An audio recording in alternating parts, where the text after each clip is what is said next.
আজ রথযাত্রা। এই রথযাত্রার দিনই আসানসোলের পালপাড়া মহিশিলায় সাধারণত দুর্গা মূর্তিতে মাটি দেওয়া হয়, কিন্তু রাজ্য সরকার কড়াকড়ি করেছে মাটি এবং বালি পাচারের ক্ষেত্রে।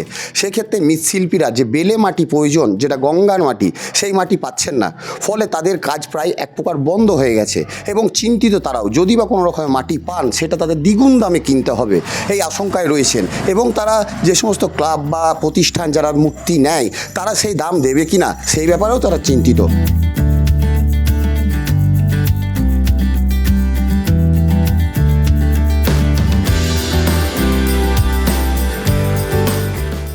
আমাদের যে মাটিটা আসে গঙ্গার দ্বীপের থেকে আসে, কিন্তু আমাদের তো কিন্তু গঙ্গা কেটে তো মাটিটা আসে না, দ্বীপের থেকে আসে। সেই দ্বীপটা থেকে মাটিটা এখন টোটালি আসা বন্ধ করে দিয়েছে। এবার আমরা তার জন্য এখন এই যে এত ঠাকুর হয়েছে, হ্যাঁ, এখনও আমরা ওই মানে যেটা বেলে মাটি, যেটা পলি মাটিটা দরকার, সেই মাটিটা দিয়ে এখনও কাজ করতে পারছি না।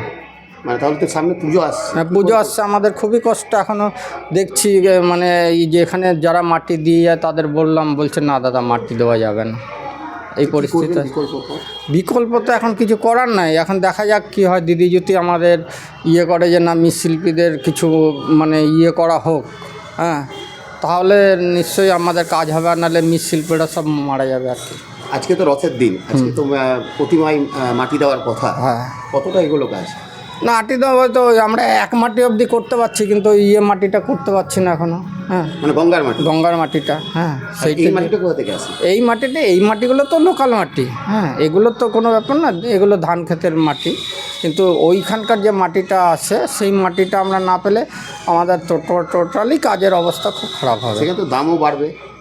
দাম তো বেড়েছে, মানে গত বছর যে সব জিনিসের তোমার মাটি ছিল 30,000 টাকা গাড়ি, সেটা এখন 40-45 এরকম হয়েছে। মূর্তির দামও বাড়বে তো? মূর্তির দাম কোথা থেকে বাড়বে? মূর্তি তো দাম বাড়ছে না, কেননা পুজো কমিটি যখনই বলছে যে গত বছর মাটি নিয়েছি, ঠাকুর নিয়েছি এই দামে, হ্যাঁ,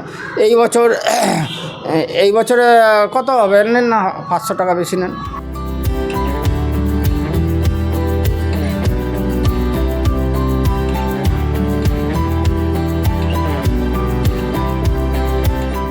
আমাদের সমস্যা হচ্ছে আমাদের গঙ্গা থেকে যে বেলে মাটিটা আসছে সেই মাটিটা আসছে না, আর আসতেও দিচ্ছে না, উঠাতে দিচ্ছে না। যারা মাটি দেয় তারা কাটতে পারছে না। আমাদের অসুবিধা হয়েছে, আমরা ঠাকুরটা কী করে করবো এখন, আমাদের ওই চিন্তায় রয়েছি। আর পেলেও কীরকম দাম হবে না দাম হবে এখন বলা মুশকিল। আজ তো রথের দিন। হ্যাঁ, আজকে রথের দিন মাটি দেওয়া হচ্ছে না, কারণ আমাদের এখন গঙ্গার মাটিটা না আসলে কী করে দেবো, মানে সমস্যায় পড়েছে। হ্যাঁ, সমস্যা পড়ে গেছি। আচ্ছা, যদি মাটি আসেও তাহলে কি বেশি দাম লাগবে? হ্যাঁ, মাটি আসলে বেশি দাম লাগবে। তখন বলছিল তো 40,000 আগেই বলেছিল, এরপর কত হবে জানি না। আসানসোলের মহিশিলা পালপাড়া থেকে মৈনাক মুখোপাধ্যায়, সংবাদ প্রতিদিন .in।